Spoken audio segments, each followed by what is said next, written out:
এই ইসলামটা যে পাঁচটা নীতিমালার উপরে, পাঁচটি স্তম্ভ খুঁটির উপরে দাঁড়িয়ে আছে।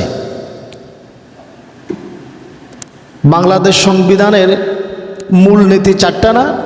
চারটা মূলনীতির উপরে বাংলাদেশ সংবিধান। ইসলাম নামক এই জীবন বিধানটা পাঁচটি যে মূলনীতির উপরে দাঁড়িয়ে আছে, তার মধ্য থেকে অন্যতম একটি স্তম্ভ বা মূলনীতি হলো হজ।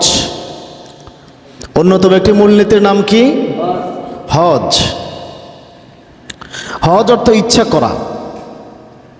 হজ অর্থ ইচ্ছা করা।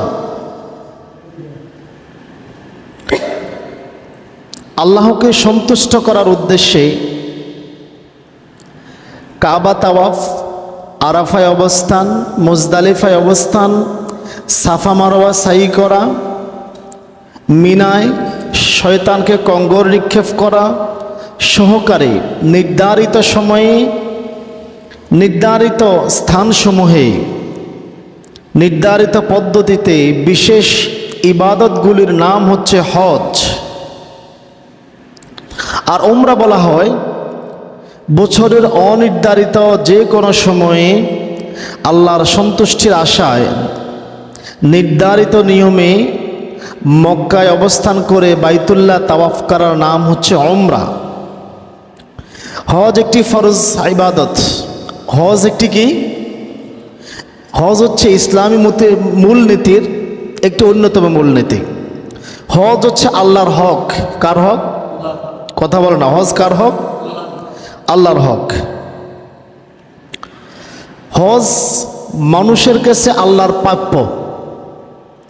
আমরা তো সর্বদাই মানুষের হক নিয়ে আলোচনা করি, পিতামাতার হক নিয়ে বেশি ওয়াজ হয় আমাদের দেশে, ঠিক না? শুধু পিতামাতার হক নিয়ে ওয়াজ হয়, আরও যে অনেক অনেক বিষয় আছে, এই সকল বিষয় নিয়ে কিন্তু আমরা ওয়াজ করি না। পিতামাতার হকের আগে সন্তানের হক নিয়ে ওয়াজ করতে হবে। আগে তো সন্তান। আপনি সন্তানের হক যদি আদায় না করেন, এই সন্তান বড় হয়ে পিতামাতার হক আদায় করবে না। কথা কি বুঝে আসছে? তো পিতামাতার হক নিয়ে তো আমরা অনেক আলোচনা করেছি। আল্লাহর হক নিয়ে আমরা কতটুকুন চিন্তা করেছি। পিতামাতার হক কেন আদায় করতে হবে? পিতামাতা আমাকে জন্ম দিয়েছে, আমাকে লালন পালন করতেছে, আমাকে খাওয়াচ্ছে, আমাকে পড়াচ্ছে, আমার চিকিৎসার ব্যয়ভার বহন করতেছে, আমাকে লেখাপড়া করাচ্ছে, আমার সমস্ত বিপদ আপদে আমি আমার পিতামাতাকে পাশে পাচ্ছি। কিন্তু কখনো কি চিন্তা করেছেন যে দয়াময় রব আমাকে সৃষ্টি করেছে, যার আলো বাতাস, যার জমিন আমি বসবাস করতেছি, যার সূর্যের আলো থেকে আমি তাপ নিচ্ছি, যার বাতাসগুলি থেকে আমি অক্সিজেন গ্রহণ করতেছি, আমি কি তার হক আদায় করতে পেরেছি? কখনো কি চিন্তা করেছেন? হজ আল্লাহ তাআলার অন্যতম একটি হক। আল্লাহ তাআলা বলেন কোরআনুল কারীম সূরা আলে ইমরান আয়াত নম্বর 97, আল্লাহ তাআলা বলেন ওয়ালিল্লাহি আলান নাসি হিজ্জুল বাইতি মান ইসতাতা ইলাইহি সাবিলা। আর মানুষের মধ্য থেকে যাদের সেখানে যাওয়ার সম্বল রয়েছে, সেখানে যাওয়ার সামর্থ্য রয়েছে, আল্লাহর উদ্দেশ্যে এই ঘরের হজ করা তার জন্য অবশ্যই ফরজ। এটা আল্লাহর হক। আল্লাহ বলে দিয়েছেন মানুষের মধ্যে ফরজ। কার উপরে? আল্লাহ বলেছেন সব মানুষের উপরে ফরজ। তো কখন ফরজ হবে? একটা শর্ত দিয়েছেন, সেটা হচ্ছে মান ইসতাতা, যখন সে সামর্থ্যবান হবে। সবার উপর হজ ফরজ কখন? যখন তার সামর্থ্য আসবে। সবার উপরে জাকাত ফরজ কখন? যখন তার জাকাত দেওয়ার মতো সামর্থ্য আসবে। কথা কি বুঝে আসছে? আল্লাহ তাআলা বলতেছেন আর মানুষের মাঝে যাদের এই ঘরে আসার সামর্থ্য রয়েছে, আল্লাহর উদ্দেশ্যে আল্লাহকে সন্তুষ্ট করার জন্য। কাকে সন্তুষ্ট করার জন্য? আল্লাহ কিন্তু এখানে হেরফের করে নাই, বলে দিছে যে তোমরা হজ করো, এই ঘরের উদ্দেশ্য হজ করো, এটাও বলে নাই। বা তোমার নিজের উদ্দেশ্য হজ করো, এটাও বলে নাই। হজ করতে হবে কার উদ্দেশ্যে? আল্লাহ বলতেছেন মান ইসতাতা ইলাইহি সাবিলা, আল্লাহর উদ্দেশ্যেই, আল্লাহকে সন্তুষ্ট করার জন্য তোমরা হজ করো। এটা আল্লাহর হক। কার হক? এখন তুমি যদি হজ করার সময় মনে মনে নিয়ত করো হজ করতেছি, হাজী সাহেবকে টাইটেল পড়ে যাবে, তাহলে তুমি আল্লাহর উদ্দেশ্যে হজ আদায় করলে না, আল্লাহর হক আদায় হলো না। কার হক আদায় হলো না? আল্লাহ তাআলার হক আদায় হলো না। আপনি যদি মনে করেন হজ করতেছি, হজ থেকে আসার পরে বাজারে যে ব্যবসা আছে এটা হাজি স্টোরের নাম দেব, তাহলে আপনার হজটা আল্লাহর উদ্দেশ্য হলো না, আপনার নিজের উদ্দেশ্যে সাধন হলো। এই জন্য আল্লাহ তাআলা বলতেছেন হজ করো, কার সন্তুষ্টির জন্য?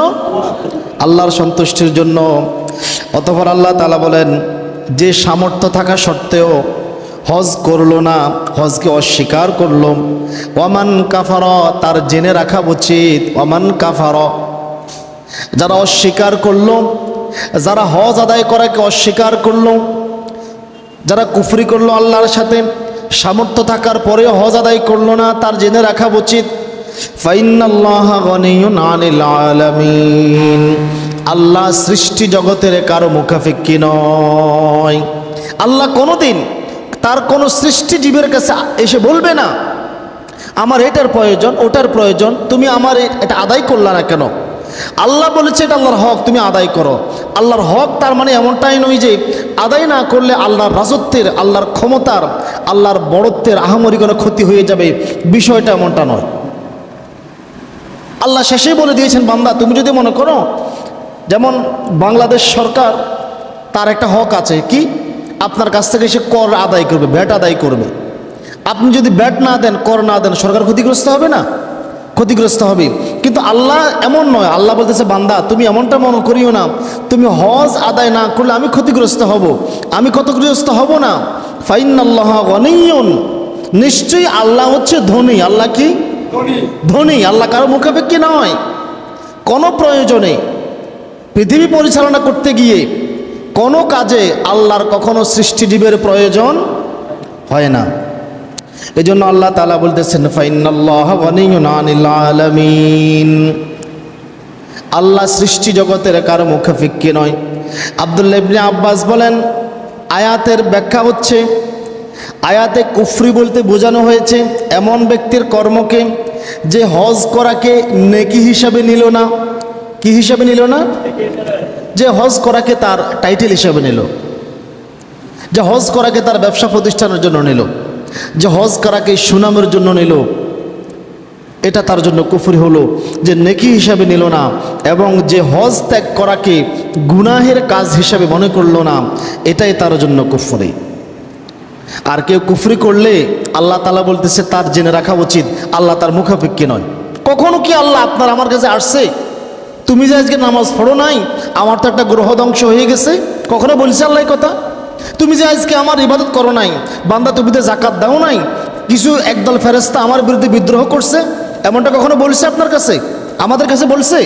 আল্লাহ বলতেছেন ফাইন্নাল্লাহা গনিয়্যুন আনিল আলামিন, আল্লাহ কারো মুখাপেক্ষী নয়, বরং মানুষ আল্লাহর মুখাপেক্ষী। মানুষ আল্লাহর মুখাপেক্ষী। নবী সাল্লাল্লাহু আলাইহি সাল্লাম হজের ফরজিয়াত ঘোষণা করে দিয়ে বলেন, আন আবি হুরায়রা রাদিয়াল্লাহু তাআলা আনহু ক্বালা খতবানা রাসূলুল্লাহ সাল্লাল্লাহু আলাইহি ওয়াসাল্লাম, একদা আল্লাহর নবী আমাদের নিকট খুতবা দিচ্ছেন, বক্তৃতা দিচ্ছেন। কি দিচ্ছেন? আল্লাহর নবী আমাদের নিকট খুতবা দিচ্ছেন, আর তিনি খুতবায় বলেন, ইয়া আইয়ুহান নাস, হে মানুষগণ, কদ ফুরিদা আলাইকুমুল হাজ্জা, তোমাদের উপরে হজকে ফরজ করা হয়ে গেছে, তোমাদের উপর হজকে ফরজ করা হয়েছে। ফাহজ্জু, তোমরা হজ আদায় করো। তোমরা কি আদায় করো? কাদের জন্য? ওই যে আল্লাহ শর্ত দিয়ে দিয়েছে, মানিস্তাতা, যার সামর্থ্য আসবে তার জন্য, যার সামর্থ্য আসবে। নামাজ প্রতিটি মানুষের উপরে ফরজ, কিন্তু কখন? যখন তার বয়স 10 বছরে পরিণত হবে। কথা কি বুঝতে পারছি? নামাজ সবার উপরে ফরজ। কখন ফরজ হবে? যখন তার বয়স 10 বছর হবে। ইসলামে আমরা অন্য যেসব ইবাদতগুলি করি, যেমন আমরা জিকির করলাম, আল্লাহকে স্মরণ করলাম, এটা হচ্ছে মনস্তাত্ত্বিক। এটা কি? এটা কি? মনস্তাত্ত্বিক, মানে অন্তরের। আমি ঈমান আনলাম, এটা কিসের? অন্তরের না? মনে মনে আল্লাহকে স্মরণ করলাম, আল্লাহর কাছে কান্না করলাম, জিকির করলাম, এটা হচ্ছে কি? মনস্তাত্ত্বিক। কিছু ইবাদত আছে আর্থিক, যাকাত দিলাম, দান সদকা করলাম, একটা মসজিদ নির্মাণ করলাম, কিছু এতিম মিসকিনে টাকা দিলাম, এটা হচ্ছে কি? আর্থিক ইবাদত। আবার কিছু ইবাদত রয়েছে শারীরিক, যেমন 5 ওয়াক্ত নামাজ আদায় করলাম, রোজা রাখলাম, এগুলি কি ইবাদত? শারীরিক ইবাদত। কিন্তু হজ এমন একটা ইবাদত, তার ভিতরে মনস্তাত্ত্বিকতা রয়েছে, আর্থিক বিষয় রয়েছে, শারীরিক বিষয় রয়েছে। আল্লাহু আকবার। মনের বিষয় রয়েছে। আপনি হজ কেন করবেন, কার উদ্দেশ্যে করতেছেন, আল্লাহ সেটা জানবে। এখানে আপনি হজ করার জন্য আপনাকে অর্থ ব্যয় করতে হবে, আর্থিক ইবাদত রয়েছে। হজ করার জন্য আপনাকে শারীরিক পরিশ্রম করতে হবে, শারীরিক ইবাদত রয়েছে। এই জন্যই হজকে বলা হয় মুসলিম বিশ্বের মহাসম্মেলন। কেমন সম্মেলন? মুসলিম বিশ্বের মহাসম্মেলন। হজ ইসলামের পঞ্চনীতির অন্যতম একটি নীতি। হযরতে আব্দুল্লাহ ইবনে ওমর রাদিয়াল্লাহু তাআলা আনহু বলেন, ক্বালা রাসূলুল্লাহ সাল্লাল্লাহু আলাইহি ওয়াসাল্লাম বুনিয়াল ইসলামু আলা খামসিন। ইসলামের রীতিনীতি কয়টি? ইসলামের স্তম্ভ কয়টি? কথা বলেন না, কয়টি? ইসলামের পঞ্চনীতি কয়টি নীতি?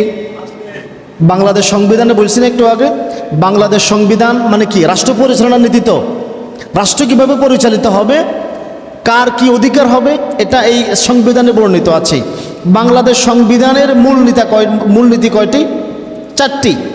আর আল্লাহ তাআলা বলতেছেন ইসলাম নামক যে জীবন বিধান তোমাদেরকে দিয়েছি, বুনিয়াল ইসলাম আলা খামসিন, সেই ইসলাম নামক জীবন বিধানের নীতি হচ্ছে 5টি। 1, শাহাদাতু আল্লা ইলাহা ইল্লাল্লাহু ওয়া আন্না মুহাম্মাদুর রাসূলুল্লাহ। এই সাক্ষ্য দেওয়া আল্লাহ ছাড়া কোনো ইলাহ নাই, আল্লাহ ছাড়া কোনো ইলাহ নাই। ওয়া আন্না মুহাম্মাদুর রাসূলুল্লাহ, এবং মুহাম্মদ সাল্লাল্লাহু আলাইহি ওয়াসাল্লাম আল্লাহ তাআলার রাসূল। কার রাসূল? আল্লাহ তাআলার রাসূল। এটা হচ্ছে 1 নাম্বার। এটা ছাড়া বাকি 4টার কোনো মূল্য নাই। আপনি যদি সারাদিন বলেন লা রব্বা ইল্লাল্লাহ, কোনো কাজে আসবে না। আল্লাহ নবী যদি বলতো,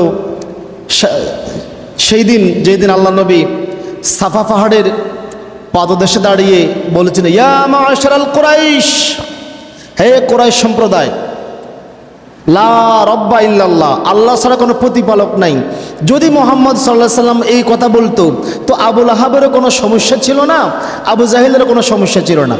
তারা বলতো, হ্যাঁ বাতিজা, তুমি সত্য কথা বলেছ, ধন্যবাদ। লা রব্বা ইল্লাল্লাহ, আল্লাহ ছাড়া কোনো প্রতিপালক নাই, তারা এটা বিশ্বাস করতো। যখনই মুহাম্মদ সাল্লাল্লাহু আলাইহি সাল্লাম বলেছেন লা ইলাহা, আরে এটা কি বলে, পাগলের কথা, এতগুলি ইলাহ রেখে মাত্র একটা ইলাহকে গ্রহণ করব, হয় এটা কেমনে সম্ভব? এজন্য এটাই 1 নাম্বার। এরপরে হচ্ছে 2 নাম্বার হচ্ছে ওয়া ইকামাস সালাত। দ্বিতীয় নাম্বার হচ্ছে সালাত প্রতিষ্ঠিত করা। দ্বিতীয় নাম্বার কি? সালাত প্রতিষ্ঠিত করা। ওয়া ইতাইজ যাকাত। 3 নাম্বার হচ্ছে যাকাত প্রদান করা, যাদের উপর যাকাত ফরজ হয়েছে যাকাত প্রদান করা। ওয়াল হাজ্জু, হজ সম্পাদন করা। কি করা? হজ সম্পাদন করা। ও সাওম রমাদান, রমজান মাসের ফরজ রোজা আদায় করা।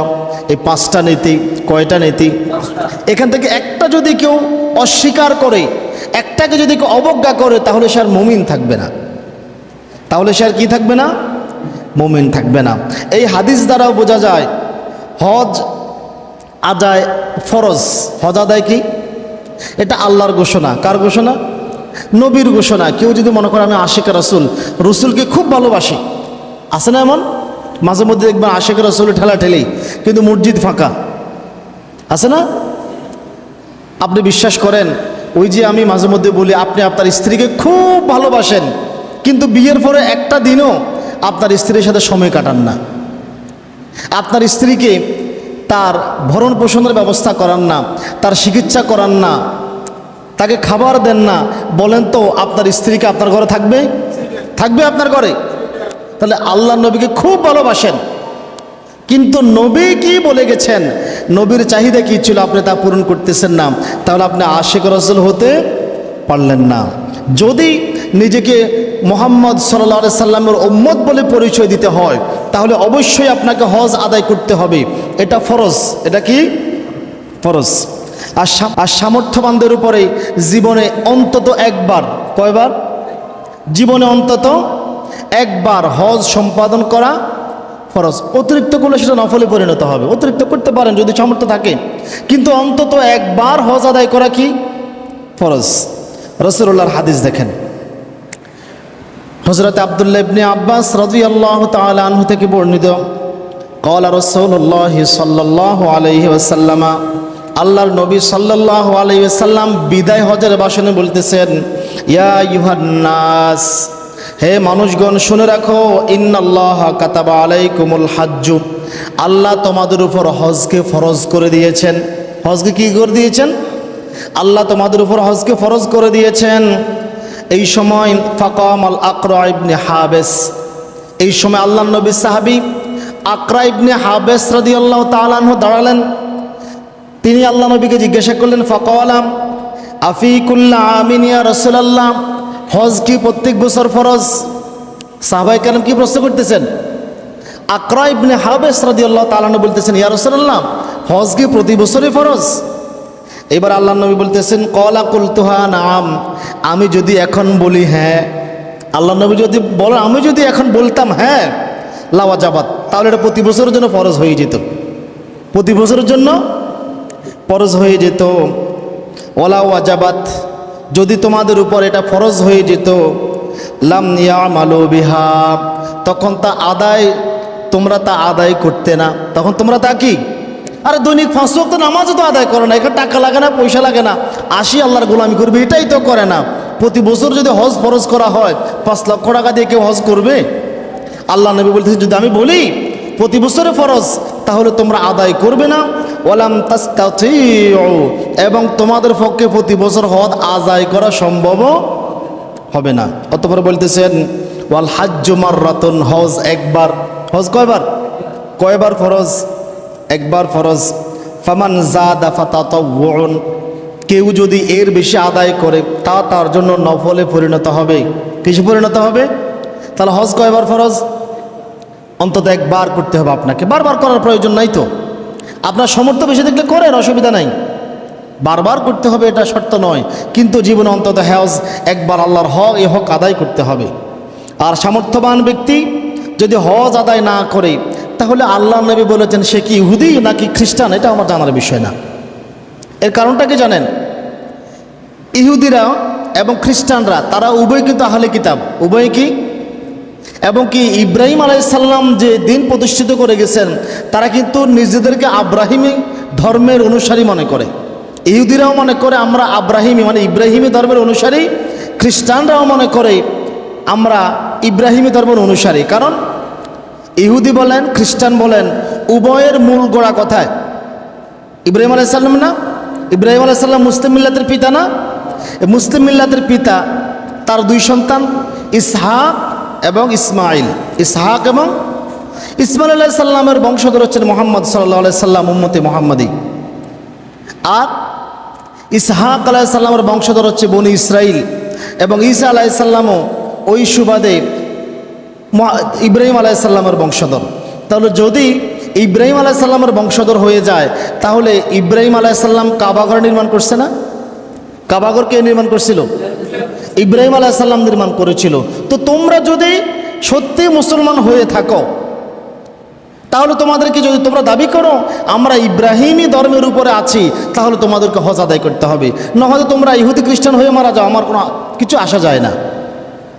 কারণ ইহুদি খ্রিস্টানরা ইব্রাহিমী ধর্মের অনুসারী দাবি করেও হজ আদায় করে না। আলী রাদিয়াল্লাহু তাআলা আনহু বলেন, রাসূল সাল্লাল্লাহু আলাইহি ওয়াসাল্লাম বলেছেন, কোন ব্যক্তির আল্লাহর ঘর পর্যন্ত পৌঁছার সামর্থ্য রয়েছে, কোন ব্যক্তির এমন সামর্থ্য রয়েছে আল্লাহর ঘর পর্যন্ত পৌঁছার জন্য তার সামর্থ্য রয়েছে, রাস্তা ক্লিয়ার আছে, অর্থনৈতিক অবস্থা ভালো আছে, তার শারীরিক অবস্থা ভালো আছে, কিন্তু সে হজ আদায় করলো না, কিন্তু সে হজ আদায় করলো না, আল্লাহ নবী বলেন সে ইহুদি হয়ে মারা যাক অথবা খ্রিস্টান হয়ে মারা যাক, এতে আল্লাহর কিছু যায় আসে না। কথা কি বুঝে আসছে? সে ইহুদি হয়ে মারা যাক, খ্রিস্টান হয়ে মারা যাক, এতে আল্লাহর কিছু যায় আসে না। কেননা হজ আদায় করা আল্লাহ তাআলার হক। আল্লাহ তাআলা বলেছেন, ওয়ালিল্লাহি আলান নাসি হিজ্জুল বাইতি মান ইসতাতা ইলাইহি সাবিলা, এটা আল্লাহর প্রাপ্য, এটা হক। এখন আসেন হুজুর, হজের ফরজিয়াত তো বললেন, তো হজ যে আদায় করব, হজের কি পরিমাণ ফজিলত আছে? হজের ফজিলতটা কি? হজ আসলে আল্লাহ তাআলা সবার জন্য কবুল করে নাই। সবার জন্য কি করে নাই? হজ কবুলের একটা সুন্দর ইতিহাস আছে। তাফসিরে তাবারি এবং মুস্তাদরাক হাকিম থেকে আব্দুল্লাহ ইবনে আব্বাস থেকে একটা বর্ণিত হাদিস রয়েছে। আব্দুল্লাহ ইবনে আব্বাস রাদিয়াল্লাহু তাআলা আনহু বলেন, যখন ইব্রাহিম আলাইহিস সালামকে হজ্জের ঘোষণা করার জন্য আদেশ দেওয়া হলো, আল্লাহ তাআলা ঘোষণা করলেন, ইব্রাহিম তুমি মানুষদেরকে হজ্জের ঘোষণা দাও। ইব্রাহিম আলাইহিস সালাম আল্লাহর নিকট আরজ করলেন, ইয়া রব, আমি তো এমন জায়গায় আছি, জনমানবহীন জায়গা, যেখানে জনবসতি নেই। আমি যদি এখানে হজ্জের ঘোষণা দিই তাহলে মানুষটাকে হজ করতে আসবে? এবার আল্লাহ তাআলা বলতেছেন, ইব্রাহিম তোমার কাজ হচ্ছে ঘোষণা করা। ইব্রাহিম তোমার কাজ কি? ঘোষণা করা আর মানুষের কাছে পৌঁছিয়ে দেওয়া আমি আল্লাহর কাজ। আল্লাহু আকবার। আল্লাহ বলতেছেন মানুষের কাছে পৌঁছিয়ে দেওয়া আমি আল্লাহর কাজ। এরপর ইব্রাহিম আলাইহিস সালাম, এক বর্ণনা আছে মাকাম ইব্রাহিম, অপর বর্ণনায় আছে আবু কুবাইস পাহাড়ের উপরে দাঁড়িয়ে ইব্রাহিম আলাইহিস সালাম মানুষের নিকট হজ্জের ঘোষণা দিলেন, মানুষদেরকে হজ্জে আসার জন্য আহ্বান করলেন। আর আল্লাহ তাআলা ইব্রাহিম আলাইহিস সালামের এই কথাকে সমগ্র বিশ্বে ছড়িয়ে দিয়েছেন। এমনকি ইবনে আব্বাস রাদিয়াল্লাহু তাআলা আনহু বলেন, এটা রূহের জগতে পর্যন্ত পৌঁছায় দিয়েছেন। রূহের জগতে সবাই শুনেছিল। আজকে যাকে হিন্দু দেখেন, খ্রিস্টান দেখেন, বৌদ্ধ দেখেন, মুসলমান দেখেন, দরিদ্র দেখেন, ধনী দেখেন, সবার কানে এই ইব্রাহিম আলাইহিস সালামের আওয়াজ পৌঁছে গিয়েছিল। এখন আল্লাহ তাআলা যাদেরকে হজের জন্য কবুল করেছিল, ইবনে আব্বাস রাদিয়াল্লাহু তাআলা আনহু বলেন, তাদের কানে ইব্রাহিম আলাইহিস সালামের শব্দ পৌঁছার সাথে সাথে তারা বলেছিল, লাব্বাইক আল্লাহুম্মা লাব্বাইক। আল্লাহু আকবার। তারা সেদিন তারা জবাব দিয়েছিল, লাব্বাইক আল্লাহুম্মা লাব্বাইক, হে আমার আল্লাহ, আমি হাজির, আমি উপস্থিত। এরপরে ইবনে আব্বাস রাদিয়াল্লাহু তাআলা আনহু বলেন, ইব্রাহিম আলাইহিস সালামের হজ্জের আহ্বানের জবাব ছিল লাব্বাইক। জবাব ছিল কি? লাব্বাইক, যা আজও চলমান। আল্লাহু আকবার। যেমনটি কোরআনুল কারিমে রয়েছে, আল্লাহ তাআলা বলেন, ওয়াযিন ফিন নাসি বিল হজ্জি ইয়াতুকা রিজালান ওয়া আলা কুল্লি দাবিরিন ইয়াতিনা মিন কুল্লি ফাজ্জিন আমিক। আল্লাহ তাআলা বলেন, আর মানুষের কাছে হজের ঘোষণা দাও। কিসের ঘোষণা দাও? হজ্জের ঘোষণা দাও। দেখবে তোরা মানুষগুলি তোমার কাছে আসবে পায়ে হেঁটে। কিসে হেঁটে? পায়ে হেঁটে আসবে। এবং সব ধরনের কৃষকায় ক্লান্ত ওটের পিঠে করে তারা দূর দূরান্ত থেকে মক্কার পানে হজ করার জন্য আসবে। এটা কার ঘোষণা? আল্লাহর ঘোষণা। আল্লাহ তাআলা বলেছেন, ইব্রাহিম তুমি মানুষের কাছে হজ্জের ঘোষণা দাও। আর মানুষদেরকে হজে আনার দায়িত্ব কার? আল্লাহ। সেই আহ্বানে আজও হজ চলমান রয়েছে। আল্লাহু আকবার। এবং কি এই আহ্বানে যারা সাড়া দিয়েছে, হজ্জে গিয়েছে, তারা পাপ মুক্ত হয়ে বাড়িতে ফিরে এসেছে। হজ কেন করবেন আপনি? কি ফজিলত রয়েছে হজের? আজকে যেই বাচ্চাটা জন্মগ্রহণ করেছে, আজকে সকালবেলায়, বলেন তো এই বাচ্চার কোনো পাপ আছে? একটা গুনাহ আছে? এই বাচ্চা যদি আবার এইখানে মৃত্যুবরণ করে তাহলে সে কোথায় যাবে? সে কোথায় যাবে? জান্নাতে যাবে না? আজকে যেই বাড়ির যেই বাচ্চাটা জন্মগ্রহণ করেছে তার যেমনি করে কোনো পাপ নাই, ভুল নেই, তেমনি করে কেউ যদি সঠিকভাবে হজ সম্পাদন করে, আল্লাহ নবী বলতেছেন সে এরকম নিষ্পাপ হয়ে যায়। আল্লাহ নবীর হাদিস থেকে দেখেন, আন আবি হুরায়রা রাদিয়াল্লাহু তাআলা আনহু قال قال رسول الله صلى الله عليه وسلم من حج فلم يرفث ولم يفسق।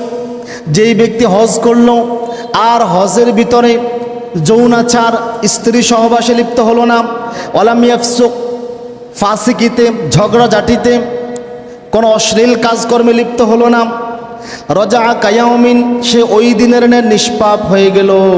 ওয়ালাদাতহু উম্মুহু, যেই দিন তার মা তাকে প্রসব করেছিল, যেই দিন তার মা তাকে প্রসব করেছিল ওই দিন সে যেমন নিষ্পাপ ছিল, যদি কেউ হজ্জে গিয়ে অশ্লীল কর্ম না করে, যৌনাচারে লিপ্ত না হয়, ঝগড়াঝাটিতে লিপ্ত না হয়, তাহলে সে ওই দিনের মতো নিষ্পাপ হয়ে যাবে যেই দিন তার মা তাকে প্রসব করেছিল।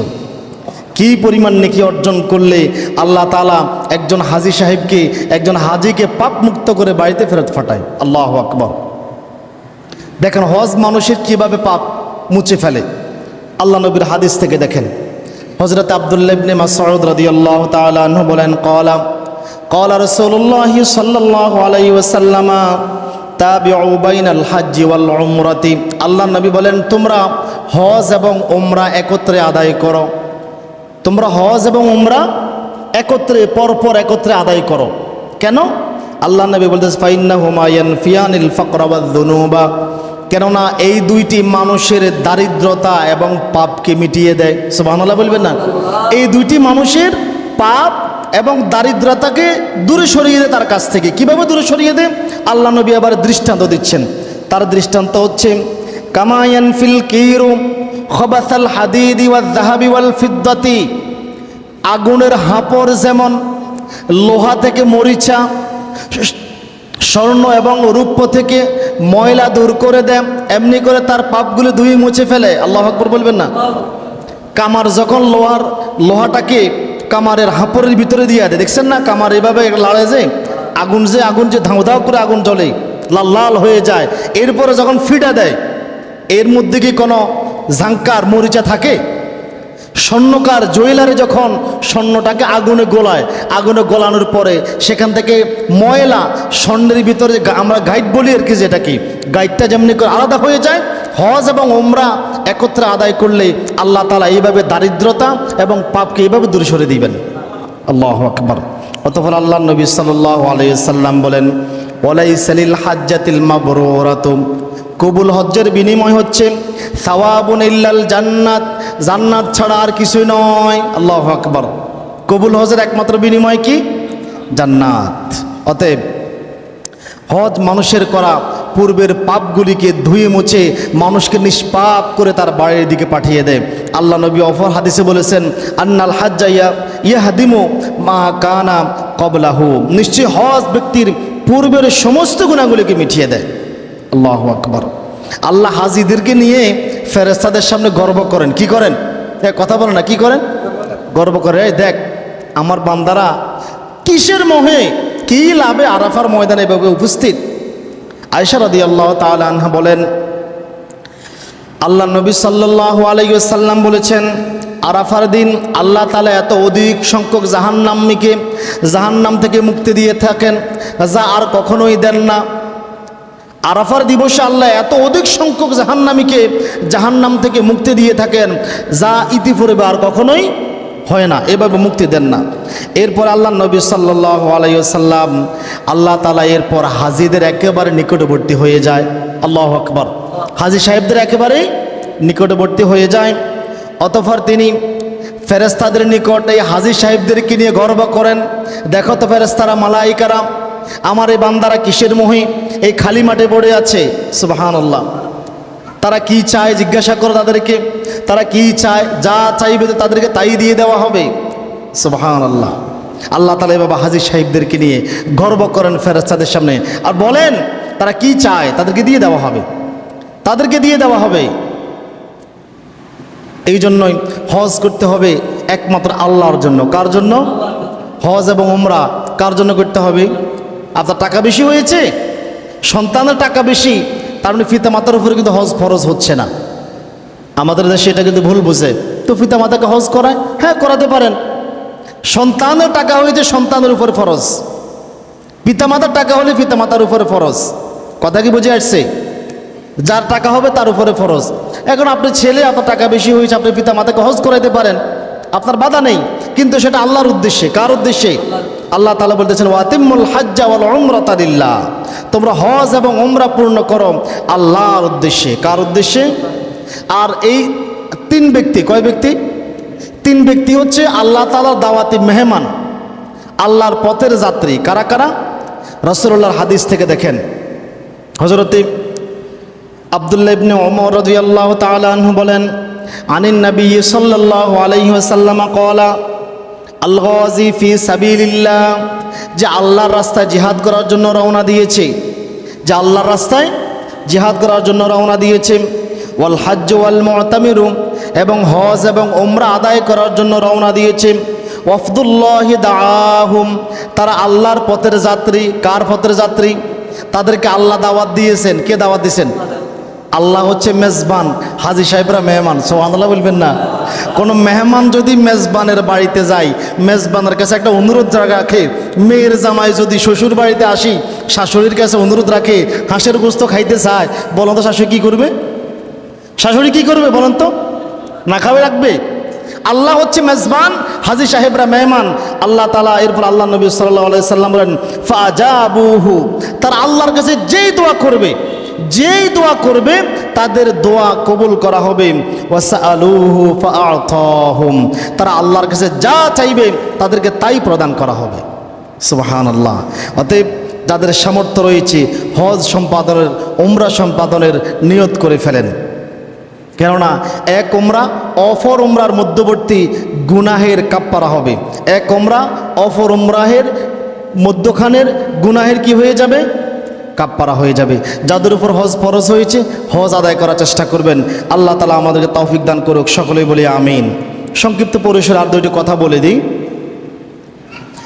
যারা হজ করতে গিয়েছেন তারা তো গেছেন, আমরা যারা হজ করতে যাই নাই, জিলহজ মাসের প্রথম 10 দিন আমাদের কিছু করণীয় কাজ আছে। এক নাম্বার কাজ হচ্ছে, আল্লাহ নবী বলেছেন জিলহদের যখন চাঁদ উঠবে তোমরা হাত পায়ের নখ, চুল, শরীরের অবাঞ্ছিত পশম কর্তন করা থেকে বিরত থাকবে।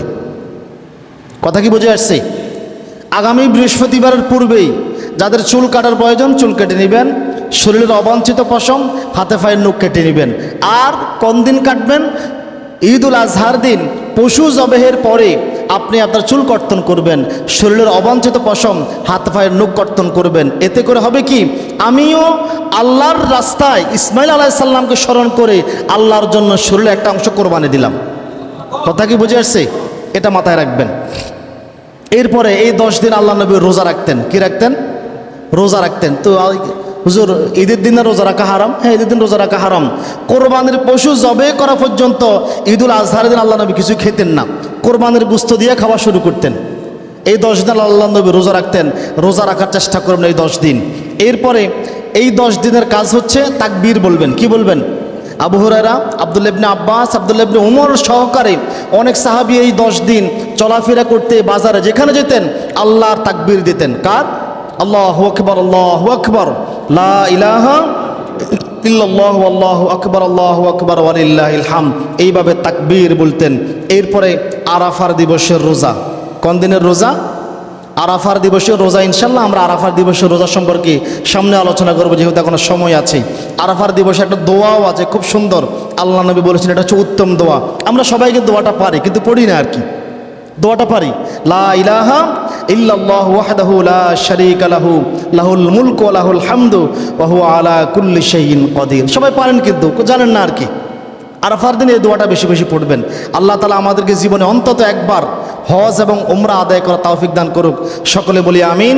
আসসালামু আলাইকুম ওয়া রাহমাতুল্লাহি ওয়া বারাকাতুহু।